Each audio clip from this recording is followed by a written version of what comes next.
Vous êtes le premier auteur d'une étude sur un exemple étonnant de manipulation comportementale entre une guêpe et une coccinelle.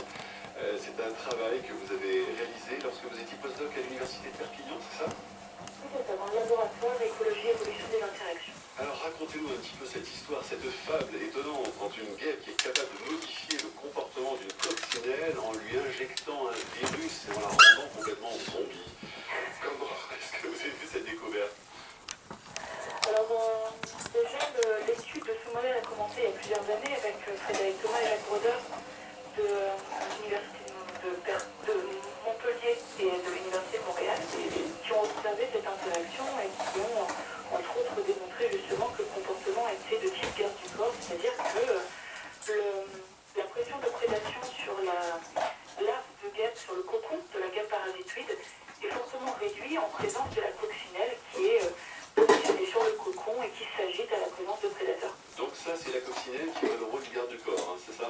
Voilà. Et qui protège la progéniture de son parasite. Donc ils ont observé cette relation un petit peu étonnante, ils ont essayé d'aller plus loin alors. Alors du coup, nous, sur l'université de Perpignan, on est arrivé à ce moment-là avec pour objectif de caractériser les mécanismes moléculaires qui permettent cette interaction. Et un des points les plus intrigants était justement que le parasite est capable de manipuler le comportement de la coccinelle alors que celle-ci, alors qu'ils ne sont plus en contact direct, puisque le parasite était dans la coccinelle, puis il est sorti, il a tissé son cocon et donc la larve de guêpe parasitée n'est plus en contact direct avec la coccinelle au moment de cette manipulation comportementale. Donc d'un point de vue mécanistique, on se pose vraiment la question de comment ça marchait. Et en plus, la coccinelle, une fois que la guêpe parasitoïde a fini sa métamorphose et s'envole, la coccinelle est capable de retrouver un comportement normal. Donc deuxième grosse intrigue. C'est-à-dire qu'elle a un temps donc zombie avec ce drôle de comportement, et puis ensuite, hop, tout est terminé, elle redevient totalement normale. Bon, alors qu'est-ce que vous avez découvert? C'était quoi alors le secret finalement de cette guêpe? Et bien, le secret, c'était que cette guêpe porte en elle, dans son système reproducteur, un petit virus ARN. Et donc, quand la guêpe dépose ses œufs dans l'abdomen de la coccinelle, elle va également transmettre ce virus. Le virus va donc se répliquer abondamment dans la larve de guêpe parasitoïde en développement. Et c'est à ce moment-là que le virus va être transmis à la coccinelle. Et il se trouve que ce virus est neurotropique, c'est-à-dire qu'il va se répliquer dans le tissu nerveux de la coccinelle. Donc, on a également vu à ce moment-là que la réponse immunitaire antivirale de la coccinelle était supprimée en grande partie, ce qui peut expliquer que la coccinelle n'est pas capable de se défendre contre ce virus à ce moment-là. Donc ensuite, quand la larve a fini son développement et sort pour quitter son cocon, à ce moment-là, le virus semble induire une neurodégénérescence, donc il perturbe le tissu nerveux de la coccinelle. Et il serait donc responsable de la paralysie de la coccinelle et des tremblements que l'on observe. Donc la larve n'a plus qu'à se glisser entre les pattes de la coccinelle ainsi paralysée pour le petit cocon. Vous reprenez tous absolument estomaqué parce que vous nous racontez. C'est une drôle d'histoire effectivement, parce qu'il y a ce virus qui donc transforme cette coccinelle au profit de la guêpe. Donc puisque vous disiez que la coccinelle du coup protège la larve, hein, c'est ça? C'est le garde du L'urine de chat soit excitée sexuellement. On n'est plus peur du chat. Et on s'est rendu compte que les humains qui étaient infestés, ça modifie également leur comportement. Pas de la même manière, fort heureusement, mais ça modifie leur comportement vis-à-vis des fêtes.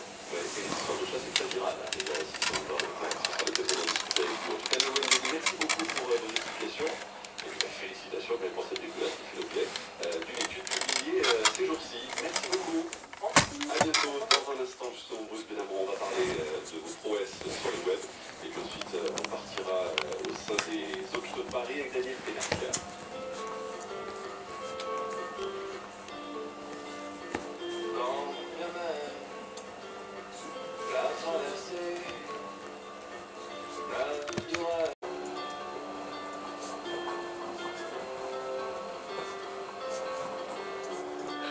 C'est que c'est pas trop permis ça, Gervala, hein. C'est un peu abusif. Hein.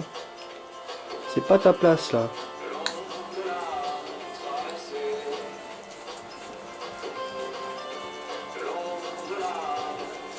Profondeur, et on tombe sur ça. Non, pas sur ça. Sur ça. Alors quand on voit ça, on se dit qu'il doit y avoir une explication. Et évidemment, il y en a une.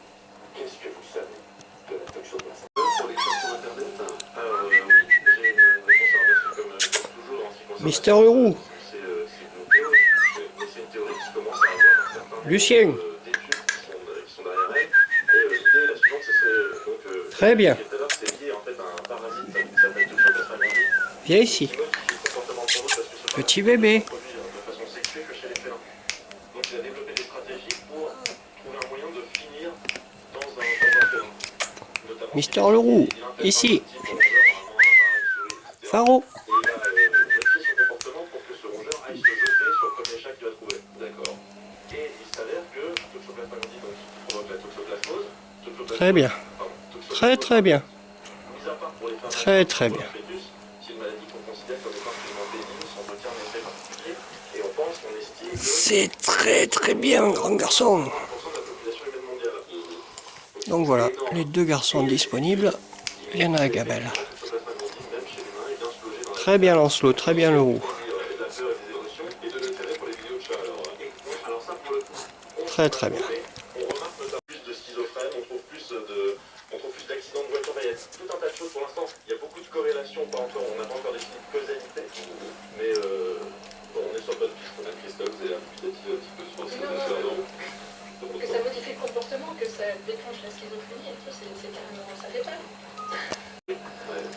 Mais moi, par exemple, j'étais le premier surpris, même si j'avais confiance, même si j'y croyais, j'avais envie d'y croire. Mais j'ai été très surpris, par exemple, Alors là, c'est Faro.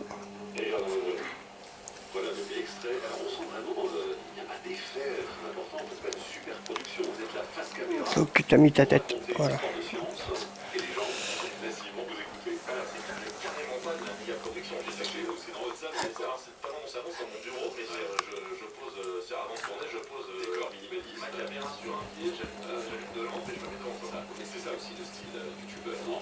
Oui, c'est ce qui se fait aujourd'hui, précisément. C'est aussi ça. Mais c'est le côté en fait, vraiment être vidéaste sur le web. Ce qui est important, c'est surtout la proximité qu'on peut avoir avec les gens. Arrêt de ce moyen de communication qu'évidemment il faut trier.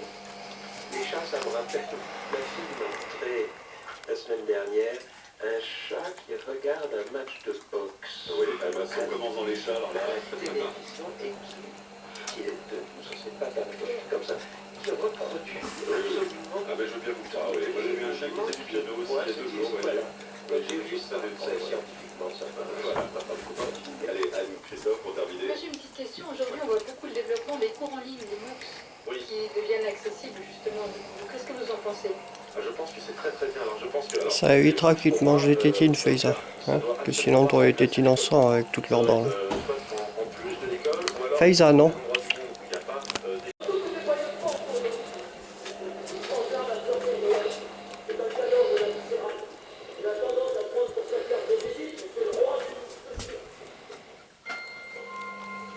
Voilà, ancien malade des hôpitaux de Paris. Alors ce sera sur scène. C'est ce soir à Ruffec, je crois d'ailleurs, Daniel Pénac.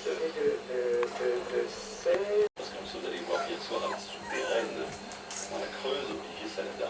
Superbe jeu d'acteur, sur déjanté, donc de Daniel Pénac. Est-ce que vous parlez du sommeil et de la sieste? Il y a pour faire un petit lien avec notre neurobiologiste, que vous avez encore à votre droite, Daniel Pénac. Moi, je me suis rendu compte en vous écoutant que, en effet, dans moi qui pratique beaucoup la sieste, effectivement, Ah, Faiza, non. je n'en ai pas parlé dans le journal d'accord. En revanche, j'ai parlé de l'endormissement. Mon père m'avait enseigné à m'endormir.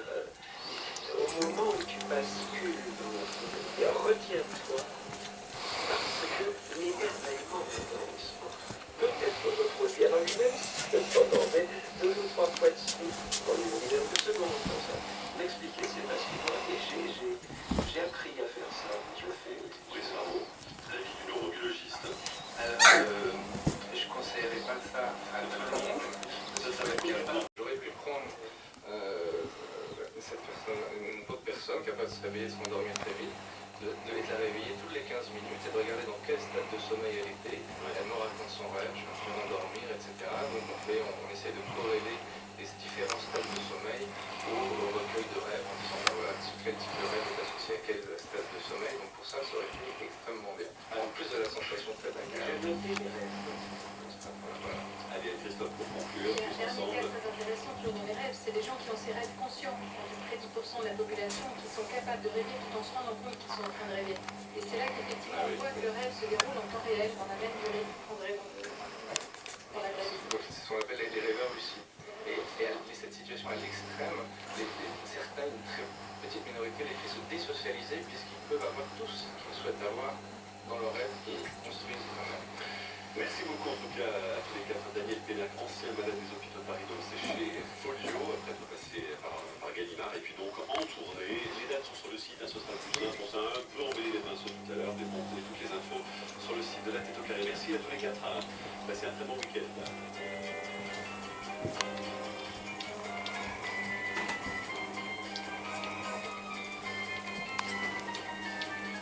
Vous écoutez France Inter, juste après les informations, si tu écoutes Janine Tout, Charlie Vanonacker, Alex Bidon.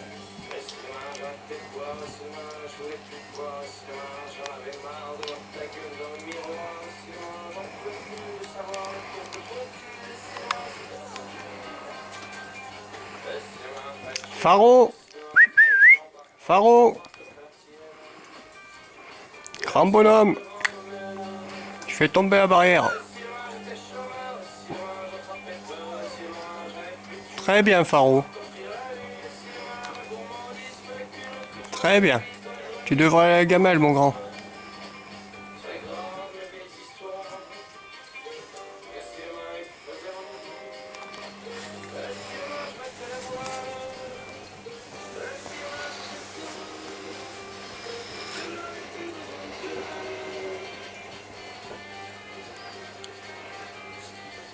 C'est l'heure du dodo, mon grand.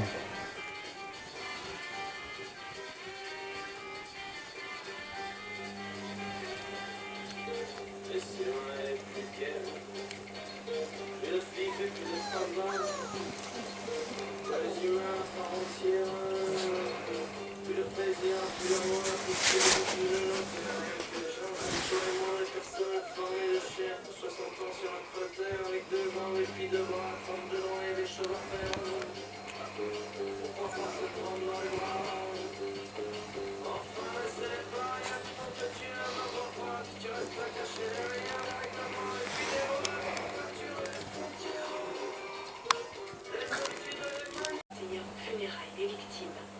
En France, les députés ont abordé aujourd'hui l'un des derniers volets du projet de loi Macron, celui qui fâche sur le travail le dimanche. Les frondeurs socialistes attendent du combat, rejoints par les écologistes et le front de gauche qui parlent d'un recul de société. Les ouvertures de commerce seront en tout cas possibles tous les dimanches dans les zones touristiques commerciales. La création de ces zones a été votée cette nuit et seront concernées notamment les Champs-Élysées à Paris. L'affaire Big Marion s'invite